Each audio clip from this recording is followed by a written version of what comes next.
Rais Rigathi Gachagua amedokeza kuwa kukamatwa kwa mkurugenzi mkuu wa mamlaka ya udhibiti wa bidhaa za mafuta nchini EPRA Daniel Kiptoo, afisa mkuu wa kampuni ya Kenya Pipeline Joe Sang na katibu Mohamed Liban ni vita vya kibiashara kati yao na Rais William Ruto, haswa ikizingatiwa kuwa waliagiza mafuta bila ya Rais Ruto kuwa na ufahamu wowote. Gachagua amesema kuwa ni biashara ambayo imewafaidi wengi serikalini. Aidha, amehuzunishwa na sehemu zinazompinga rais kisiasa kutopata vitambulisho ipasavyo.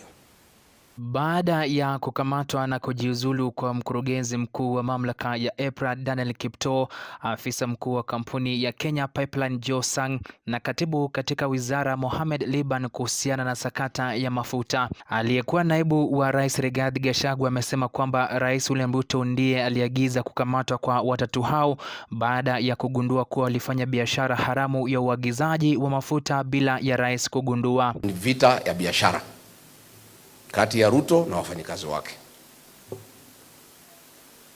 Ruto aliingia kitu inaitwa G2G.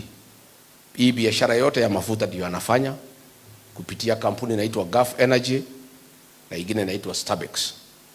Tangu tuingie serikali ametengeneza faida zaidi ya 1.5 trillion. Sasa hii watu yake PS, CEO wa Kenya Pipeline, CEO wa EPRA wakaona Ruto karibu anaenda nyumbani na amekula peke yake for the last 3 years, hakuna kitu amekula, na hao ndio wenye kutengeneza mali.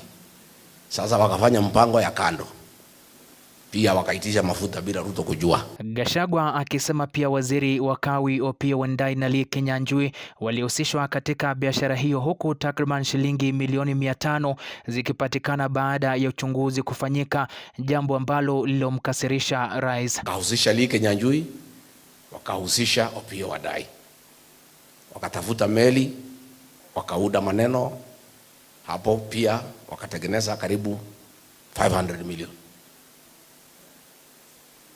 Sasa ile watu maproxy ya Ruto, mtu naitwa Jogu, mtu ya huko kwetu Meru, na mwingine naitwa Chebet, wakaenda kwa Ruto wakamwambia, hii wafanyikazi yako wamekujenga, wameenda nyuma yako, wameleta mafuta yao bila ile yako, ile tunakufanyia inaitwa G2G, na wameuda kitu. Sasa wewe ni rais ya saa ngapi unanyang'anywa biashara na ile watu umeandika kazi? Ndiye akaamua kuwashika kwa sababu ni mwizi, anaibiwa na watu yake wafanyikazi. Aidha, kiongozi huyo amefichua kana kwamba sehemu zinazopinga rais hazipati vitambulisho ikilinganishwa na sehemu zinazomuunga mkono, akitishia kuita vijana wa Gen Z kuandamania swala hilo katika afisi husika. Nimepata habari ya kwamba vitambulisho haipeani area zile zinapinga William Ruto. Hapa Mlimani, Nakuru, Kisii, Kakamega, Pwani inachukuliwa tu kwao. Tunataka kumwambia Registrar of Persons, we'll have a meeting tomorrow.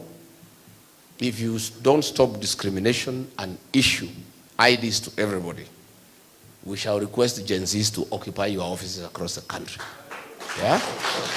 Hao vijana wetu tukikwama kabisa tutalilia hii watoto wetu wa Gen Z. Hiyo ndio dawa ya Kasongo. Hii watoto ya Gen Z tutalilia nyinyi. If the Registrar of Persons does not stop discrimination by refusing to issue IDs to areas that are perceived to be anti-Ruto, we'll have no choice than to release agencies to occupy kwa Registrar of Persons headquarter na all huduma centers across the country. Fredrick Kwambua, Undugu TV.